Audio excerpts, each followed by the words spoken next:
3 magasins, 20 salariés. Depuis la création de son groupe en 2008, Henri-Michel L ne se ménage pas.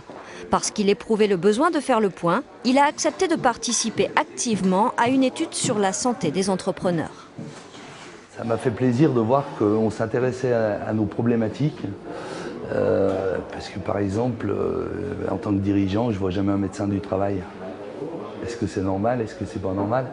Donc j'ai dit tiens, c'est un pas vers la considération des problèmes qu'un dirigeant peut rencontrer. Parce que malheureusement, nous ne sommes pas d'acier et quelquefois il y a des petits problèmes, que ce soit de santé, de morale, de stress. Des facteurs qu'Éric Froget connaît bien, lui aussi. Il y a 15 ans, il a quitté son poste de cadre pour créer son entreprise, pour le meilleur et pour le pire.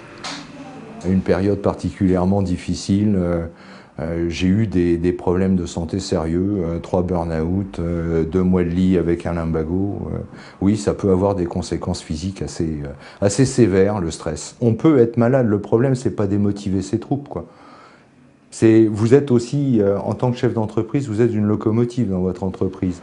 Comme Henri-Michel L, Éric Froget fait partie des 1000 dirigeants suivis dans toute la France par l'Observatoire national Amarok, basé à Montpellier. Pendant 1 an, tous les 2 mois, il a répondu à un questionnaire détaillé. Il a reçu en retour un livret de conclusions personnalisé. Il est à côté de moi sur mon bureau. Je le consulte assez fréquemment. Ça peut être intéressant, par exemple, quand j'ai tel ou tel souci, de regarder comment j'étais dans les périodes précédentes.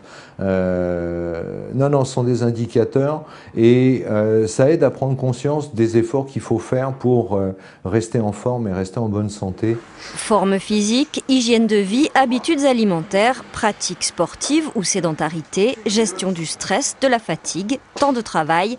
Les 10 chercheurs d'Amarok analysent tout. Comme Florence Giuliani par exemple. Elle finalise un travail de 4 ans sur le sommeil des entrepreneurs, souvent court et de mauvaise qualité. Si le dirigeant est embriqué comme ses collaborateurs dans le processus de bien-être au travail par le biais du sommeil, ça va améliorer l'organisation en général.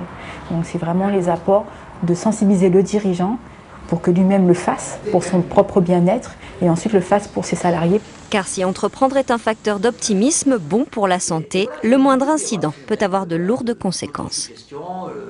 Les chefs d'entreprise ne se rendent pas compte que leur propre capital santé, c'est le premier capital immatériel de leur entreprise. Quand Steve Jobs est mort, l'action d'Apple a perdu moins d'1%, mais c'est une grande boîte. Quand vous avez un artisan, un commerçant, un libéral qui meurt, c'est souvent le risque d'un dépôt de bilan. Donc plus la taille est petite, plus la santé du dirigeant est un élément déterminant, et paradoxalement, ces gens-là s'oublient complètement. Amarok développe donc aussi des outils de prévention, comme la plateforme d'écoute contre l'épuisement professionnel des artisans. Elle est actuellement expérimentée en partenariat avec la Fédération française du BTP.